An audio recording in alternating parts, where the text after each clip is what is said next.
Hello friends, स्वागत है आपका कामेश्वरी दीप चैनल पर। आज मैं आपसे बात करूंगी कि हमारी आदतें हमारी पहचान होती है। कैसे एक इंसान की परवरिश का पता उसकी आदतों से ही चलता है कि वह किस तरह का है। इंसान की जब परवरिश जिस ढंग से होती है उसी रंग में वह ढल जाता है। तो आइए हम इसे कहानी की तरह समझते हैं।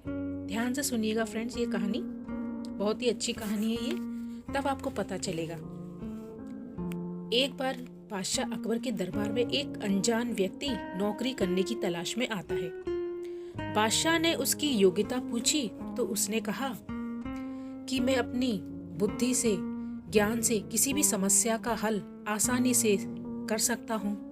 अब बादशाह उसके आत्मविश्वास से बहुत प्रभावित होता है और उसे घोड़ों के तबेलों का प्रमुख अध्यक्ष बना दिया जाता है। कुछ दिनों बाद बादशाह के मन में विचार आया कि मैं अपने तबेले में सबसे महंगे घोड़े के बारे में जानकारी हासिल करूं। इसी उद्देश्य के चलते बादशाह ने उस तबेले के जो प्रमुख अध्यक्ष उस व्यक्ति को बुलाया और उससे घोड़े के बारे में पूछा। तो उस व्यक्ति ने जवाब दिया कि बादशाह सलामत, घोड़ा नस्ली नहीं है। अब बादशाह ये सुनकर हैरान हो जाता है। घोड़ा जिससे लिया गया था उस व्यक्ति को बुलाया जाता है और उसने बताया कि घोड़ा तो नस्ली है, लेकिन जब वह पैदा हुआ तो इसकी मां मर गई और इसका पालन पोषण गाय का दूध पीकर हुआ। अब बादशाह के तबेले का जो अध्यक्ष था उससे बादशाह ने पूछा कि तुम्हें इस बात का पता कैसे चला, इसका जवाब दो।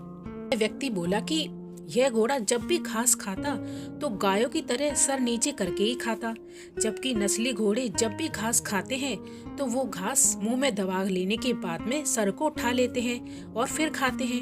अब बादशाह सलामत उसकी अक्लमंदी से बहुत खुश होते हैं और इनाम के तौर पर उसके घर में अनाज, घी और बहुत सी खाने की चीजें भिजवा देते हैं।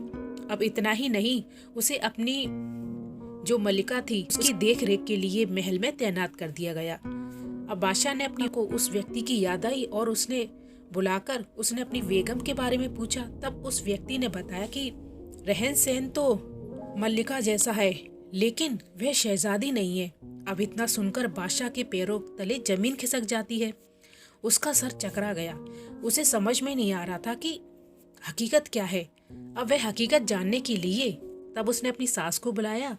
अगले ही दिन उसकी सास बादशाह के पास पहुंची तो बादशाह से उसने सब कुछ बताया और सास ने कहा कि आपके पिता ने हमारी बेटी के जन्म लेने पर उसका हाथ आपके लिए मांग लिया था, लेकिन कुछ दिनों बाद हमारी बेटी मर गई और आपकी बादशाह से करीबी रिश्ते कायम रखने के लिए हमने किसी और की बेटी को गोद ले लिया और उसका निकाह आपसे करवा दिया। अब हकीकत जानने के बाद बादशाह ने उस व्यक्ति से पूछा कि तुमको इस बात का पता कैसे चला कि वह शहजादी नहीं है। तब उस व्यक्ति ने कहा कि बादशाह, आपकी बेगम का नौकरों के साथ में सलूक झाइलों से भी बदतर है और कोई भी खानदानी आदमी इस तरह का बर्ताव नहीं करता। अब बादशाह फिर बहुत खुश हुआ। इनाम के तौर पर खूब सारा अनाज, भेड़ बकरियां भेजी। इसके साथ ही उसे अपना दरबारी बना लिया। अब कुछ दिन बीत जाने के बाद में उस व्यक्ति को बुलाता है। इस व्यक्ति से मैं सबके बारे में पूछता हूँ, क्यों ना आज अपने ही बारे में इससे पूछा जाए। जब बादशाह ने अपने बारे में पूछा तो उस व्यक्ति ने कहा कि अगर आप मेरी जान बख्शें तो ही बताऊंगा मैं। अब बादशाह ने उस व्यक्ति से वादा किया कि उसको कुछ नहीं कहेगा और उसे सारा सच बताया जाए। तब वह व्यक्ति बोला कि ना तो आप शहजादे हैं और ना आपका चाल चलन बादशाह वाला है। अब इतना सुनते ही बादशाह को बहुत गुस्सा आया, लेकिन उसने वादा किया था तो उसे कुछ नहीं कहा। लेकिन इस बार फिर से हकीकत जानने के लिए उसने अपनी माँ को बुलवाया और उसे सच बताने को कहा। तब उसकी माँ ने बताना शुरू किया कि तुम हमारी औलाद नहीं हो, हमें एक चरवाहे से तुम्हें गोद लिया था। अब बादशाह ने उस व्यक्ति को बुलाया और फिर एक बार पूछा कि तुम्हें इस बात का पता कैसे चला। तब उस व्यक्ति ने बताया कि जब कोई भी बादशाह किसी को भी इनाम देता है तो इनाम में हीरे जवाहरात जैसी चीजें देता है, लेकिन आप खाने का सामान और भेड़ बकरियां ही देते थे हर बार। तो ऐसा तो सिर्फ एक चरवाहे का बेटा ही कर सकता है, बादशाह नहीं। इंसान के पास चाहे कितनी ही धन दौलत क्यों ना आ जाए, कि कितनी ही शानो शौकत क्यों ना हो जाए, इंसान की हरकतें और उसकी आदतें उसकी असलियत बता ही देती हैं उसके बारे में। यदि आप चाहते हैं कि आपकी पहचान सबके सामने अच्छी बनी रहे तो अपनी आदतों को भी बदलिए और सबके साथ में अच्छे से पेश आइए और ढंग से व्यवहार कीजिए। धन्यवाद फ्रेंड्स।